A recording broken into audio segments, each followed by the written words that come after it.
Hello students, आज हम BSc third year का फर्स्ट पेपर इनऑर्गेनिक केमिस्ट्री के बारे में अध्ययन करेंगे। जिसमें आज का जो टॉपिक है वो है धातु कार्बोनिल के रासायनिक गुण। तो इसमें जो हम या तो इसे हम पढ़ेंगे जो है केमिकल प्रॉपर्टीज ऑफ धातु या मेटल कार्बोनिल। तो इसमें हम देखेंगे कि किस तरह यहाँ पर जो हमारा धातु कार्बोनिल से कौन कौन से कंपाउंड यहाँ पर बनेंगे, उसको हम यहाँ पर देखेंगे कि इसकी जो प्रतिस्थापन क्रियाएं हैं वो धातु कार्बोनिल से कौन कौन से कंपाउंड यहाँ पर बनाती हैं।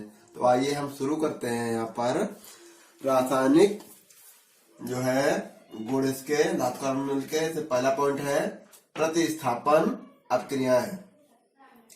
तो कार्बोनिलों से कुछ या सभी CO समूह, जो CO समूह है यहाँ पर है कार्बन मोनोऑक्साइड और इसी को हम पढ़ते हैं कार्बोनिल। दोनों CO समूह एक दंती लिगांडों जैसे कि PCl3, PR3, PY एक्सेट्रा द्वारा प्रतिस्थापित हो जाते हैं। प्रतिस्थापित मतलब है कि वो उसके स्थान से उसको रिमूव क्या नाम की वहां से हटाकर उसे वहां से हटा देता है। तो हम देखते हैं यहाँ पर एग्जाम्पल के तौर पर ये जो है हमारा FeCO का घोल 5। तो आयरन पेंटा कार्बोनिल, इसका जो नाम होगा आयरन पेंटा कार्बोनिल। तो इसकी जब क्रिया हम 2py से करते हैं तो जो 2py है वो यहाँ से जैसे ही आयरन पेंटा कार्बोनिल से क्रिया करेगा तो CO समूह के 2 मॉलिक्यूल यहाँ से रिप्लेस करके ये यहाँ पर आ जाएंगे और 2CO यहाँ से निकल जाएंगे। तो यहाँ पर जो कंपाउंड बनता है वो है FeCO का घोल थ्राइज PY का घोल 2 प्लस 2 मॉलिक्यूल यहाँ पर निकल गए किसके, कार्बन मोनोऑक्साइड या फिर CO समूह के। इसी तरह हम देखते हैं कि जो निकेल टेट्रा कार्बोनिल है, निकेल टेट्रा कार्बोनिल क्रिया जब हम 4PCl3 से जब करवाते हैं तो यहाँ पर जो CO के 4 मॉलिक्यूल हैं वो यहाँ से पूरे के पूरे यहाँ से हटकर और PCl3 यहाँ पर इसका स्थान ले लेता है। तो यहाँ पर ये बना है NiPCl3 का घोल 4 प्लस 4CO। अगला देखते हैं जब निकेल टेट्रा कार्बोनिल की क्रिया हम 2NO2 से जब करवाते हैं तो यहाँ पर NiNO2 का घोल 2 प्लस 4CO यहाँ से निकल जाते हैं। तो ये जो अपक्रियाएं हैं सभी में प्रतिस्थापन अपक्रियाएं हैं कि जब हम जिससे भी अपक्रिया कराते हैं वो धातु से डायरेक्टली अटैच हो जाता है और जो धातु से जुड़ा हुआ धातु कार्बोनिल होता है वो यहाँ से हटकर इससे दूर हो जाता है। तो ये यहाँ से रिमूव हुए हैं। तो जब आयरन पेंटा कार्बोनिल क्रिया हम 2py से कराते हैं तो 2CO निकलता है। निकेल टेट्रा कार्बोनिल क्रिया हम 4PCl से कराते हैं तो 4CO निकलता है। निकेल टेट्रा कार्बोनिल क्रिया जब हम नाइट्रस ऑक्साइड से कराते हैं तो 4CO यहाँ से रिप्लेस होकर निकलता है। अब हम बात करते हैं यहाँ पर नाइट्रिक ऑक्साइड की क्रिया। तो जब हम किसी धातु कार्बोनिल की क्रिया हम नाइट्रिक ऑक्साइड से कराते हैं तो यहाँ पर देखते हैं अनेक कार्बोनिल अब क्रिया करके कार्बोनिल नाइट्रोसिल बनाते हैं। तो कार्बोनिल तो हमने बताया कि जिसमें CO समूह होते हैं वो कार्बोनिल कहलाते हैं। तो यहाँ पर FeCO का घोल 5, तो इसको पढ़े, इसका जो नाम है आयरन पेंटा कार्बोनिल और इसकी जब क्रिया हम कराते हैं नाइट्रोसिल से जो है नाइट्रिक ऑक्साइड से, तो 5 मॉलिक्यूल नाइट्रिक ऑक्साइड जब करवाई क्रिया हमने, और टेम्परेचर यहाँ पर रहेगा 95 डिग्री सेंटीग्रेड।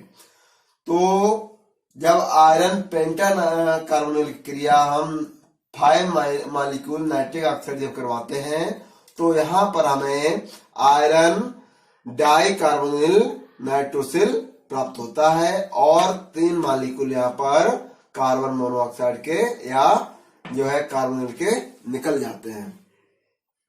तो अब हम बात करते हैं पॉइंट नंबर 3 की, जिसमें है ऊष्मा का प्रभाव। तो ऊष्मा क्या है कि जब कार्बोनिल भिन्न भिन्न कार्बोनिल गर्म करने पर अपघटित होकर विभिन्न यौगिक बनाते हैं। तो जो भी हमारे कार्बोनिल है, जैसे कि आयरन पेंटा कार्बोनिल, तो जब आयरन पेंटा कार्बोनिल क्रिया 250 डिग्री सेंटीग्रेड पर जब करवाते हैं, तो ये अपने ही आयनों में टूट जाता है। कैसे कि यहाँ पर जो आयरन है, आयरन अलग हो जाएगा, और ये जो कार्बोनिल कंपाउंड है 5, ये भी अलग हो जाते हैं। इसी को अपघटन कहते हैं। और ये जो अपघटन क्रिया होती है वो ऊष्मा की प्रेजेंस में ही होती है। तो जब आयरन पेंटा कार्बोनिल की क्रिया 250 डिग्री सेंटीग्रेड जब करवाते हैं, तो यहाँ पर आयरन अलग हो जाता है, और 5 मॉलिक्यूल ये कार्बन मोनोऑक्साइड या कार्बोनिल के अलग हो जाते हैं। जब इन दोनों को हम मिलाएंगे तो हमें क्या प्राप्त होता है, आयरन पेंटा कार्बोनिल।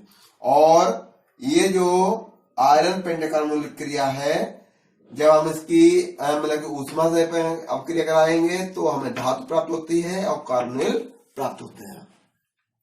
अगला रिएक्शन है निकेल टेट्रा कार्बोनिल।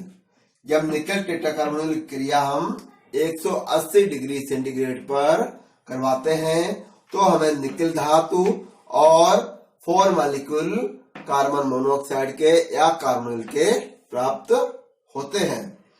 तो इस तरह जो ऊष्मा का जो प्रभाव है, तो उसमें क्या होता है, ऊष्मा का प्रभाव जब कोई एक कंपाउंड होता है, अगर उसमें ऊष्मा का हम या टेम्परेचर की जब उसमें क्रिया कराते हैं, तो वो अपने ही आयनों में टूट जाता है या अपने ही आयनों में अलग अलग विखंडित हो जाता है।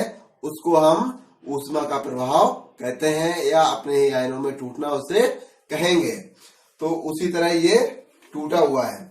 अब हम देखते हैं यहाँ पर उपयोग। ये उपयोग किसके हैं, धातु कार्बोनिल के, कि जो धातु कार्बोनिल हैं उनका क्या उपयोग समाज में है। तो इसका जो पहला पॉइंट है धात्विक चूर्ण बनाने में, तो ये जो है धात्विक चूर्ण बनाने में इसका उपयोग होता है धातु कार्बोनिल का। दूसरा है शुद्ध धातु प्राप्त करने में। तीसरा है निकेल तथा क्रोमियम की प्लेट्स बनाने में। तो जो निकेल है और क्रोमियम की जो प्लेट्स होती हैं उन्हें बनाने में भी इसका प्रयोग होता है। अगला है अपस्फोट रोधी एंटी नॉक, मतलब कि जो है विस्फोट जहां पर ना हो उसके रूप में भी इसका प्रयोग होता है। अगला है समांग उत्प्रेरक के रूप में, तो इसका क्या है होमोजीनियस कैटालिसिस के रूप में भी इसका प्रयोग होता है। तो ये जो हमारे धातु कार्बोनिल के रासायनिक गुण थे और उनके उपयोग थे। इससे पहले के जो लेक्चर में हमने इसके भौतिक गुण बताए थे और धातु कार्बोनिल बनाने की विधियां भी बताई थी। तो इस तरह यहाँ पर ये धातु कार्बोनिल के रासायनिक गुण और उनके उपयोग के बारे में आज हमने अध्ययन किया। Thank you for watching.